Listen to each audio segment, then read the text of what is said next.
You're listening to Morning Short, the podcast that brings you a great short story 2 mornings a week. Available on listen.morningshort.com, iTunes, SoundCloud, and any podcast app you like. Today's story is In the Pride of His Youth by Rudyard Kipling. Before we begin, I'd like to welcome you to Season 2. We're so glad to be bringing you great stories again. Many of our listeners love to listen with family, and they use share.morningshort.com to invite their family and friends to listen with them. We hope you do too. And now to the story. Stopped in the straight when the race was his own. Look at him cutting it, cur to the bone. Ask ere the youngster be rated and chidden. What did he carry, and how was he ridden? Maybe they used him too much at the start. Maybe fate's weight cloths are breaking his heart. Life's handicap. When I was telling you of the joke that the worm played off on the senior subaltern, I promised a somewhat similar tale, but with all the jest left out. This is that tale.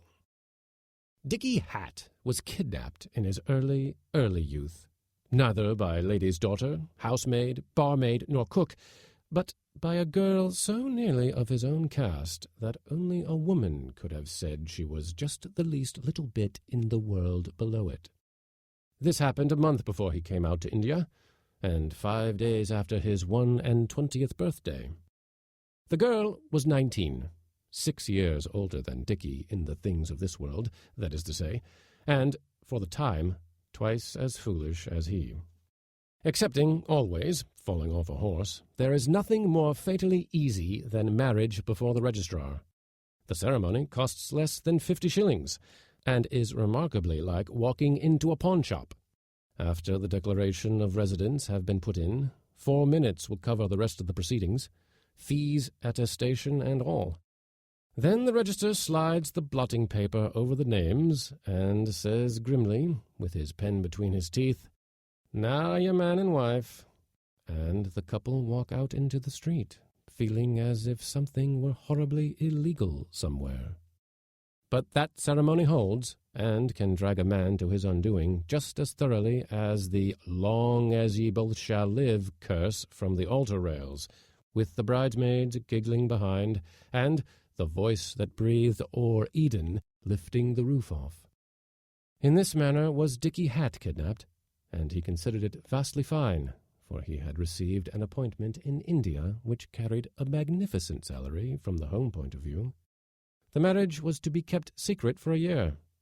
Then Mrs. Dickie Hatt was to come out, and the rest of life was to be a glorious golden mist. That was how they sketched it under the Addison Road station lamps, and after 1 short month came Gravesend, and Dickie steaming out to his new life, and the girl crying in a 30 shillings a week bed and living room, in a back street off Montpelier Square, near the Knightsbridge Barracks. But the country that Dickie came to was a hard land, where men of 21 were reckoned very small boys indeed, and life was expensive. The salary that loomed so large 6,000 miles away did not go far, particularly when Dickie divided it by 2, and remitted more than the fair half at 1/6 to Montpelier Square. 135 rupees out of 330 is not much to live on, but it was absurd to suppose that Mrs. Hatt could exist forever on the £20 held back by Dickie from his outfit allowance. Dickie saw this and remitted at once, always remembering that 700 rupees were to be paid 12 months later for a first-class passage out for a lady.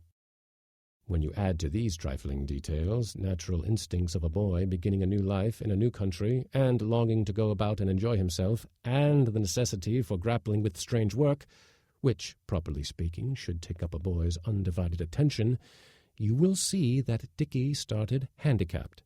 He saw it himself for a breath or two, but he did not guess the full beauty of his future. As the hot weather began, the shackles settled on him and ate into his flesh. First would come letters, big, crossed 7-sheet letters from his wife, telling him how she longed to see him, and what a heaven upon earth would be their property when they met. Then some boy of the chummery wherein Dickie lodged would pound on the door of his bare little room and tell him to come out and look at a pony, the very thing to suit him. Dickie could not afford ponies. He had to explain this. Dickie could not afford living in the chummery, modest as it was.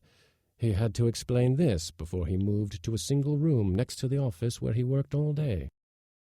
He kept house on a green oilcloth table cover, 1 chair, 1 charpoy, 1 photograph, 1 tooth-glass, very strong and thick, a 7-rupee 8-anna filter, and messing by contract at 37 rupees a month, which last item was extortion.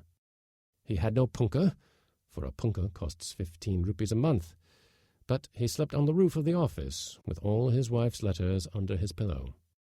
Now and again he was asked out to dinner, where he got both a punkah and an iced drink. But this was seldom, for people objected to recognizing a boy who had evidently the instincts of a Scotch tallow chandler and who lived in such a nasty fashion. Dick could not describe to any amusement, so he found no amusement except the pleasure of turning over his bank book and reading what it said about loans on approved security. That cost nothing. He remitted through a Bombay bank, by the way, and the station knew nothing of his private affairs. Every month he sent home all he could possibly spare for his wife, and for another reason, which was expected to explain itself shortly, and would require more money. About this time Dickie was overtaken with the nervous, haunting fear that besets married men when they are out of sorts. He had no pension to look to. What if he should die suddenly, and leave his wife unprovided for? The thought used to lay hold of him in the still, hot nights on the roof, till the shaking of his heart made him think that he was going to die then and there of heart disease. Now, this is a frame of mind which no boy has a right to know. It is a strong man's trouble, but coming when it did, it nearly drove poor punkaless, perspiring Dickie hat mad. He could tell no one about it. A certain amount of screw is as necessary for a man as for a billiard ball. It makes them both do wonderful things. Dickie needed money badly, and he worked for it like a horse. But, naturally, the men who owned him knew that a boy can live very comfortably on a certain income. Pay in India is a matter of age, not merit, you see. And if their particular boy wished to work like 2 boys, business forbid that they should stop him. But business forbid that they should give him an increase of pay at his present ridiculously immature age.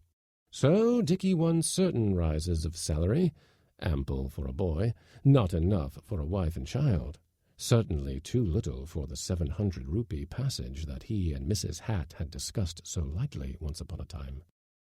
And with this he was forced to be content. Somehow all his money seemed to fade away in home drafts and the crushing exchange, and the tone of the home letters changed and grew querulous. Why wouldn't Dickie have his wife and the baby out? Surely he had a salary, a fine salary, and it was too bad of him to enjoy himself in India. But could he make the next draft a little more elastic? Here followed a list of baby's kit, as long as a Parsee's bill. Then Dickie, whose heart yearned to his wife and a little son he had never seen, which, again, is a feeling no boy is entitled to, enlarged the draft and wrote queer half-boy, half-man letters, saying that life was not so enjoyable after all, and would the little wife wait yet a little longer? But the little wife, however much she approved of money, objected to waiting, and there was a strange, hard sort of ring in her letters that Dickie didn't understand. How could he, poor boy? Later on, just as Dickie had been told, apropos of another youngster who had, quote, made a fool of himself, as the saying is, that matrimony would not only ruin his further chances of advancement, but would lose him his present appointment, came the news that the baby, his own little son, had died. And behind this, 40 lines of an angry woman's scrawl, saying that death might have been averted if certain things, all costing money, had been done, or if the mother and the baby had been with Dickie. The letter struck at Dicky's naked heart. But not being officially entitled to a baby, he could not show sign of trouble. How Dicky won through the next 4 months, and what hope he kept alight to force him into his work, no one dare say. He pounded on, the 700-rupee passage as far away as ever, and his style of living unchanged, except when he launched into a new filter. There was the strain of his office work, and the strain of his remittances, and the knowledge of his boy's death, which touched the boy more, perhaps, than it would have touched a man, and, beyond all, the enduring strain of his daily life.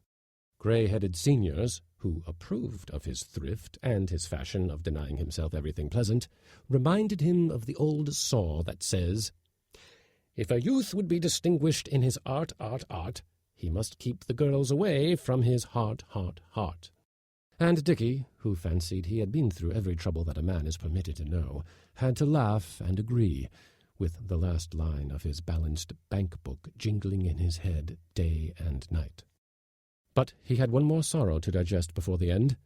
There arrived a letter from the little wife, the natural sequence of the others, if Dicky had only known it, and the burden of that letter was, "Gone with a handsomer man than you." It was a rather curious production, without stops, something like this. She was not going to wait forever, and the baby was dead, and Dicky was only a boy, and he would never set eyes on her again, and why hadn't he waved his handkerchief to her when he left Gravesend? And God was her judge, and she was a wicked woman, but Dicky was worse, enjoying himself in India, and this other man loved the ground she trod on, and would Dicky ever forgive her, for she would never forgive Dicky? And there was no address to write to.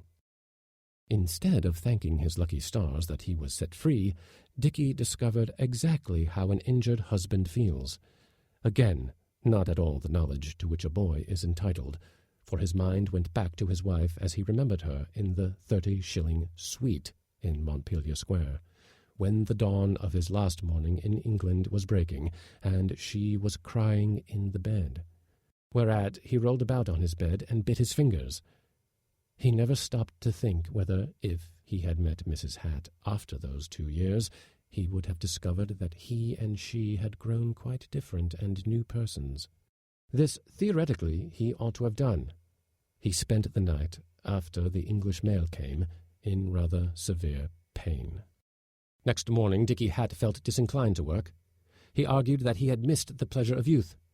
He was tired, and he had tasted all the sorrow in life before 23. His honor was gone. That was the man. And now he too would go to the devil. That was the boy in him.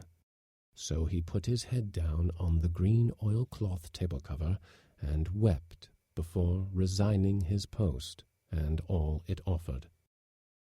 But the reward of his services came. He was given 3 days to reconsider himself, and the head of the establishment, after some telegraphings, said that it was a most unusual step, but in view of the availability that Mr. Hatt had displayed at such and such a time, at such and such junctures, he was in a position to offer him an infinitely superior post, first on probation, and later, in the natural course of things, on confirmation. "And how much does the post carry?" said Dicky. 650 rupees, said the head slowly, expecting to see the young man sink with gratitude and joy. And it came then, the 700-rupee passage, and enough to have saved the wife and the little son, and to have allowed of assured and open marriage, came then. Dicky burst into a roar of laughter that he could not check, nasty, jangling merriment that seemed as if it would go on forever. When he had recovered himself, he said quite seriously, "I am tired of work. I am an old man now. It's about time I retired. And I will." "The boy's mad," said the head. I think he was right, but Dicky Hatt never reappeared to settle the question.